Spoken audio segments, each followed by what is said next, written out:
Hi everyone, welcome back to my channel. My name is Moses Kibwota. I'm so glad that you're back with us for another set of episodes. We'll continue with our series on Proverbs for life. But after the first 8 episodes that we have already released, I realized that we just need to rethink the approach towards the Proverbs. And we have seen so many great things in chapter 1 of the book of Proverbs. But this time around, I wanted to start off with looking at how we are supposed to receive the Proverbs. And in this instance, we're looking at grace through the Proverbs, or grace in the Proverbs, the concept of the grace of God in our reception of these Proverbs. Because many times I realize that, I'm sure you've noticed it, that sometimes it feels like it is a list of laws again, that do this, don't do that, do this, don't do that. And yet that is not how it's meant to be. It's meant to be a thing of God has been gracious to me and given me words of wisdom, and my response should be to receive them with grace and gratitude, and then lean on Him to help me actually do these things. One analogy I'll use now, I wanted to use it later on in the episode, but I'll start with it now. Imagine a scenario where there are 2 people, and both of them are children, and they have a rich father, and they both get nice cars. In this case, we'll use that Ferrari Testarossa, since we talked about it in, I think, episode 2. Ferrari Testarossa, and son 1 picks his dad's Ferrari Testarossa from the garage and drives out and speeds off down the highway. And by some misfortune, there is the ground is wet, the tarmac is wet, and he aquaplanes, and the car skids by no fault of his own and rams into the side of the road. Bash! What happens? Child 1 starts off by saying, "Oh no, my dad is going to kill me." That's one response. Then child number 2 picks up his father's Ferrari Testarossa and, going down that very same highway, finds this spot where the road is a bit waterlogged and aquaplanes as well. So his car spins as well, and bam, also hits the side of the road. But his response is different, and his response is this: "Oh no, I've made a mistake, I need to call my dad." So these are 2 different people, both having an experience with their father's Ferrari Testarossa, and 2 different accidents, two similar accidents, but 2 different responses. One is saying, "Oh no, my dad is going to kill me." This is fear, dread. And the other one is saying, "Oh no, I've made a mistake, I need to call my dad." And that should be our response. The second son is the response we need to have to the Proverbs, to the way we receive them, and the way we actually go through them. So it's a thing of, for you, how do you receive the Proverbs? When you see that you've made a mistake and you've been foolish, what's your response? Are you going, "Oh no, I've made a big mistake, I'm going to die, I'm going to be killed"? Or is your response like the second son? "I've made a mistake, I need to call my dad"? And that's what it should be. I've made a mistake, I need to call my dad. And that's the approach we need to have with the Proverbs. And we're going to look at Proverbs chapter 2, verse 6. And it says, Proverbs chapter 2, verse 6 in the the NKJV, For the Lord gives wisdom. From his mouth come knowledge and understanding. It is God who gives you the wisdom. It is by his grace that he has given it to you.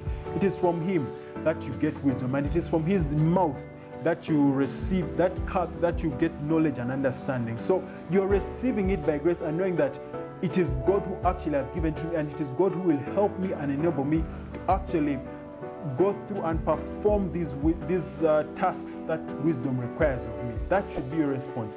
When you aquaplane and hit the side of the road, your response should be, "I've made a mistake, I need to go back to God for help." And we'll look at, there's a New Testament scripture that we're going to look at. That's Philippians chapter 2, verse 12 and 13.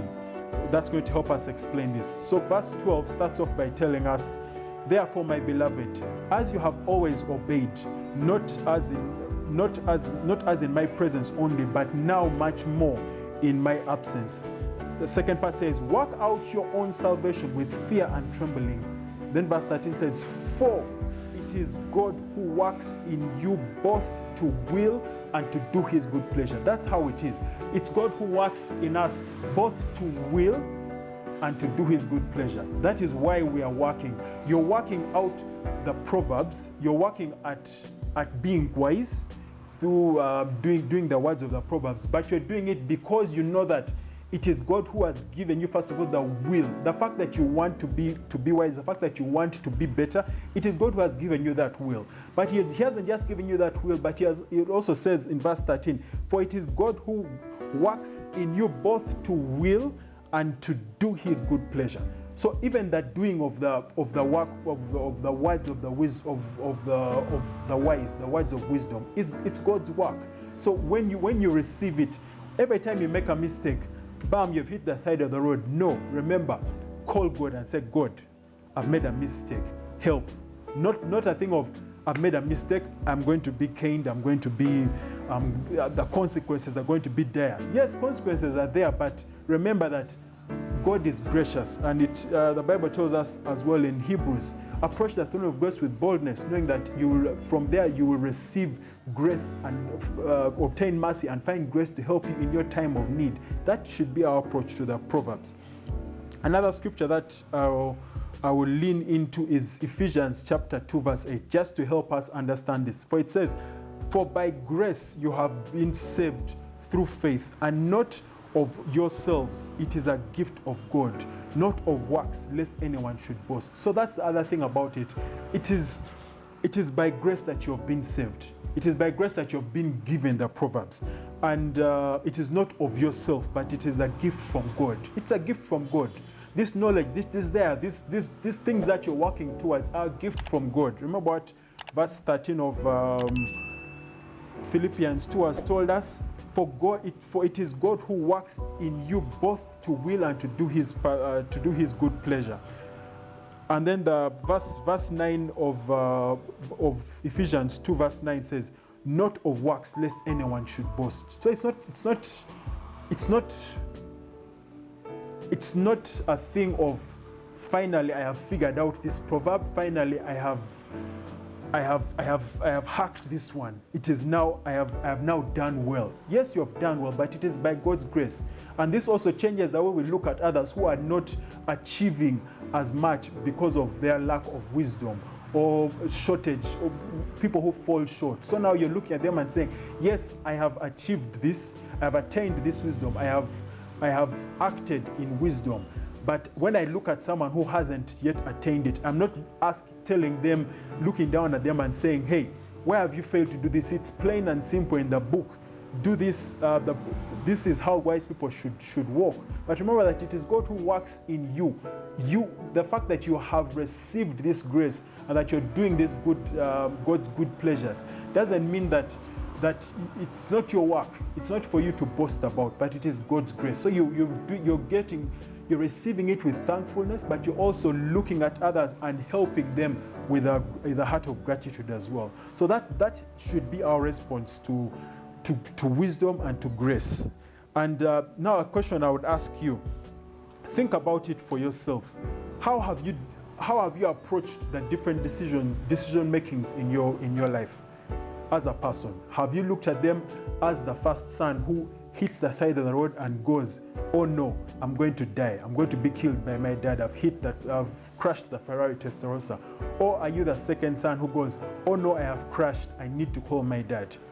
So that should be the thing for you. In every decision that you're making, every place where you need help, how are you approaching it? How are you getting better? How are you going to achieve your goal? Yes?